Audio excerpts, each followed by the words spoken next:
No one was killed on the 21st of July 2005. There was no repeat of the carnage a fortnight prior on the 7th. The device is designed, according to the prosecution, to kill and maim on a similar scale, never went off. The crucial issue in trial is why not? In opening the case against the 6 defendants, the prosecution argued intent was clear. Further murderous suicide bombings targeting London's transport system in what amounted to an extremist Muslim plot. The attacks were planned for lunchtime to avoid the new rush hour security measures post 7/7. The court heard that 3 of the accused entered Stockwell tube station. Before the next stop at Oval, Ramzi Mohammed turned to face a mother with her child in a pushchair before trying to detonate his bomb. The Warren Street bomber, the prosecution allege, was Yassin Omar, caught on CCTV. His device too failed to go off. No doubt, said the prosecution, that Hussein Osman was the Shepherd's Bush bomber, who escaped on foot through a house next door to the tube station.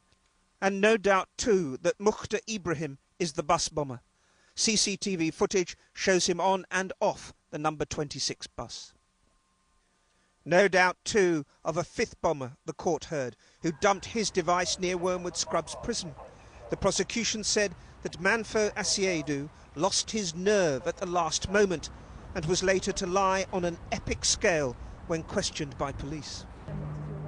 Hussein Oman's 1-bedroom flat on the 9th floor of this block in North London, it's alleged, was the group's bomb factory. It was here the alleged conspiracy took shape over several months, and where the materials for these lethal mixtures were stored and prepared. The prosecution described how the group bought over 400 litres of hydrogen peroxide to boil down and mix with chapati flour.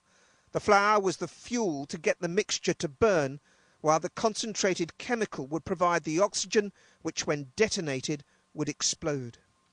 Add to that 9-volt batteries, torch bulbs and holders, wires, tape, 6-kilogram plastic containers, and nuts, washers and nails to be taped on the outside as shrapnel.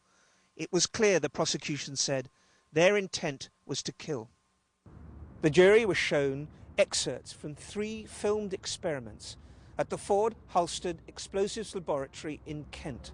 Slow-motion footage of controlled detonations of various replica devices, the last being of the same size as the tub that Mr. Sweeney for the prosecution had shown the jury earlier. "Did you see those shockwaves?" asked Mr. Sweeney. "Imagine that on a tube train or on a bus." Mr. Sweeney went on to say, whether it was problems with the manufacture at Curtis House, with decomposition of the mixtures, with the hot weather on the 21st of July affecting the chemicals or the like, the failure of these bombs to explode owed nothing to the intentions of these defendants. Rather, it was simply the good fortune of the travelling public that day that they were spared. The prosecution said all 6 were committed jihadists with a record of support for extremist views.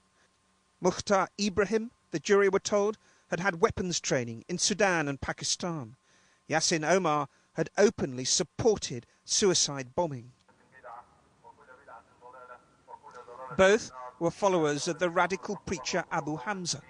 They were frequent visitors to Finsbury Park Mosque, and police found lots of the extremist cleric's tapes in their flats.